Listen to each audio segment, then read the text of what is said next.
সত্যি কথা বলতে বাইরে থাকি বলে অনেক কিছু শিখে গেছি। সংসারের সাথে সাথে কিভাবে যে নিজের দেখাশোনা করতে হবে সেটুকুনি তো অন্তত শিখেই গেছি। পরীক্ষা হয়ে গেছে বলে রক্ষা। এখন তো ছুটি চলছে। তাই সকালবেলায় কর্তামশাইকে সাথে নিয়ে ২ মেয়েকে সাথে নিয়ে বেরিয়ে পড়লাম। কিচ্ছু করার নেই। নিজে বাঁচবো তবেই তো সংসারকে বাঁচাবো। ওদি চা বসাও, শিগগিরই খিদে পেয়েছে। ওদি চলো চলো, চা খাবো চা খাবো। তাড়াতাড়ি এসো তাড়াতাড়ি, তুমি ফোন করে দিতে পারো নি, তাহলে আমি এতক্ষণ চাটা বসিয়ে দিতাম। তুমি তাড়াতাড়ি চা বসাও, প্রচন্ড খিদে পেয়েছে। চলে আসলাম দির বাড়ি। এবার অ্যাকচুয়ালি আজকে এখানে এসেছি আমার নিজস্ব ব্যক্তিগত কারণ। আমি ডাক্তার কাছে যাবো, শরীরটা খুব একটা ভালো না।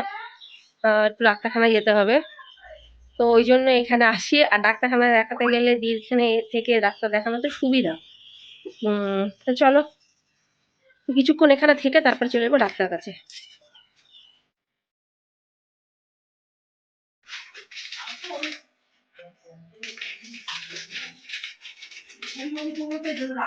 কি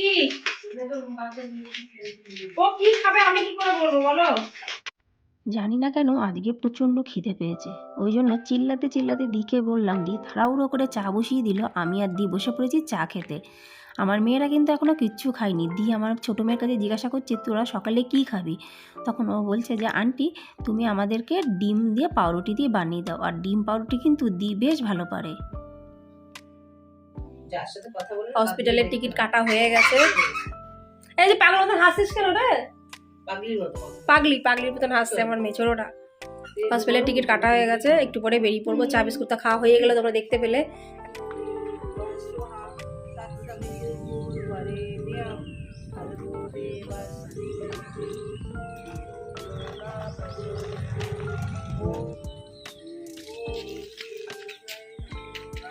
নমস্কার আমার প্রিয় ইউটিউব পরিবার, তোমরা সবাই কেমন আছো? আশা করছি তোমরা সবাই অনেক ভালো আছো, সুস্থ আছো। আমিও ভালো আছি। আমি সুপ্রিয়া। আমি তোমাদের সবাইকে আমন্ত্রণ জানাই নাসিকের ঘরকন্যার একটি নতুন ব্লগে। যে প্রান্ত থেকে আমার ভিডিওটি, আমার ব্লগটি দেখছো, আশা করছি তোমরাও সবাই অনেক ভালো আছো। তড়িঘড়ি করে সাত সকালে চলে আসলাম দির বাড়িতে আসলাম কিছু কারণে, বিনা কারণে আজকে আসিনি। দিয়ে ওইদিকে ফোনে কার সাথে একটা কথা বলছে, আমি এদিক ওদিক হাঁটাহুটি করছি আর ভাবছি হসপিটালে যাব, ডাক্তার কি বলবে, কি হবে। কাল রাতে দির সাথে কথা হলো। তা কারণ কি 2 দিন আগে আসলাম তো, পরপর 2 দিন এখানে আসা হয়ে গেছে। আজকে আসার ইচ্ছা ছিল না। আমি বলছিলাম দিকে যদি আমি আসবো, এসে আবার তোমাদের সাথে দেখা করে আবার আমি বাসে করে চলে যাব। ওই যে দি বললো না খবরদার না, তুমি আসো, মেয়েদের নিয়ে আসো, ওদের একটু ভালো লাগবে। তো ভাবলাম তো থাক, দির ছেলে, আমার মেয়েরা, আমার বান্ধবীর ছেলে সবাই একসাথে একটু খেলে নেবে, তো ভালোই লাগবে। সবসময় হয়ে ওঠে না, যেহেতু এখন পরীক্ষা শেষ হয়ে গেছে, সবার একটু স্কুলের হাব ভাবে একটু বেশ ছুটি একটা মহল চলছে। আর আজকের দিন ছুটি আছে সমস্ত স্কুলে, শুধু স্কুলে, অন্য জায়গায় না। তো ওই জন্য দির কথা ফেলতে পারলাম না। ওই জন্য সকাল সকাল কর্তামশাই ছেড়ে দিয়ে গেল, সে অফিস চলে গেছে আমাদের ছেড়ে দিয়ে। আর আমি যাব ডাক্তারখানায়। শরীরটা একটু খারাপ হয়েছে, দেখেও অবশ্য তোমরা মনে হয় বুঝতে পারছো। তা ভাবলাম যে একবারে রত দেখা হয়ে যাবে, গলা ব্যথা হয়ে যাবে। আর তোমরা ভিডিওর মাধ্যমে জানতেই পেরে যাও যে যখনই ডাক্তার দেখাতে আসি, আমি এখানে দির বাড়িতেই প্রথমে আসি। এখান থেকে ডাক্তারটা দেখায়, তাহলে আমার সুবিধা হয়। অনেক দিন হয়ে গেছে তোমাদের সাথে কমেন্টস শেয়ার করতে পারিনি। তো প্রথম কমেন্টসটি লিখেছে মালানার দিদিভাই লিখেছে যে সুপ্রিয়া তুমি যে বাড়িতে গেছো সেটা কোথায়? তো দিদিভাই, আমি আমার দির বাড়িতে, আমার দি একটা কোয়ার্টারে থাকে। দাদাভাই যেখানে চাকরি করে তারই কোয়ার্টার, সেই কোয়ার্টার এটা।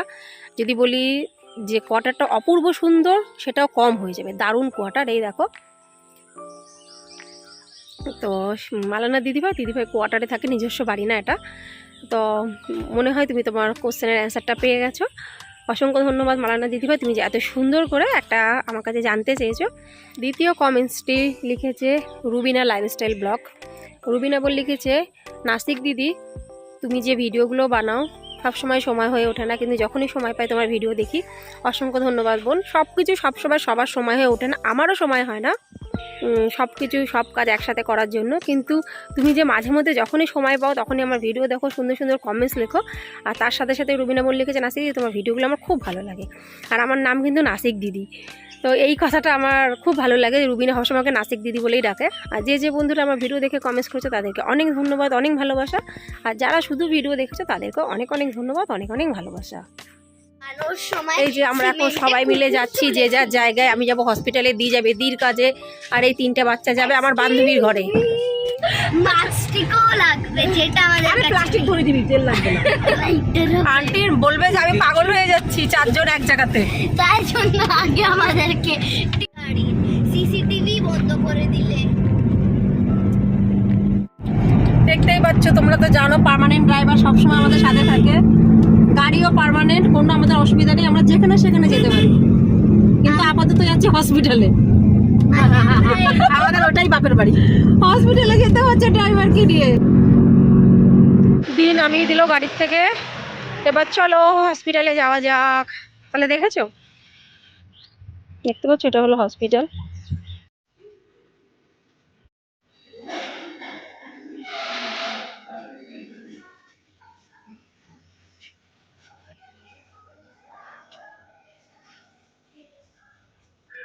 ये देखो, हेलो जी, आ गए और एक मेरे फ्रेंड हॉस्पिटल। क्यों आए हॉस्पिटल में? क्या এখানে এসে কত বন্ধুদের বান্ধবীদের সাথে দেখা হয়ে যায়, সবার একই প্রবলেম, কি শরীর খারাপ। শরীর খারাপ ছাড়া তো কেউ হসপিটালে আসে না। তো কোথায় বলবো, বাস স্ট্যান্ডে এসে বসে আছি। দেখো এটা হলো বাস স্ট্যান্ড, এখানে বসেছি।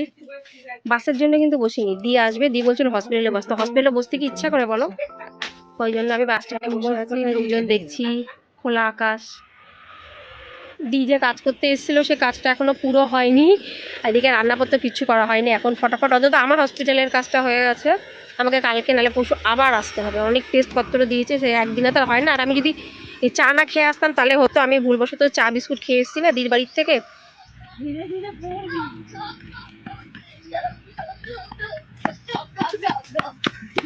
বাবা ম্যাডামের এই দেখো,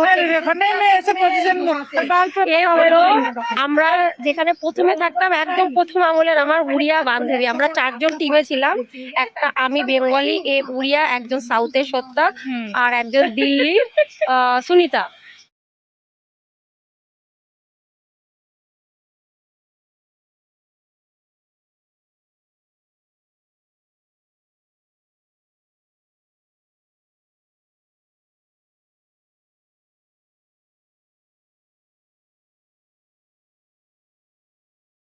আজকে দি বানাচ্ছে হলো চিকেন বিরিয়ানি। দেখে চাল ভিজানো হয়েছে, দেখে নাও, এই যে চালটা ভিজিয়ে দিয়েছে ও, একটু দিয়েও দেবে, ওর মধ্যেই তো দেবে, না তাহলে ওটা তেল উঠবে যখন তখন।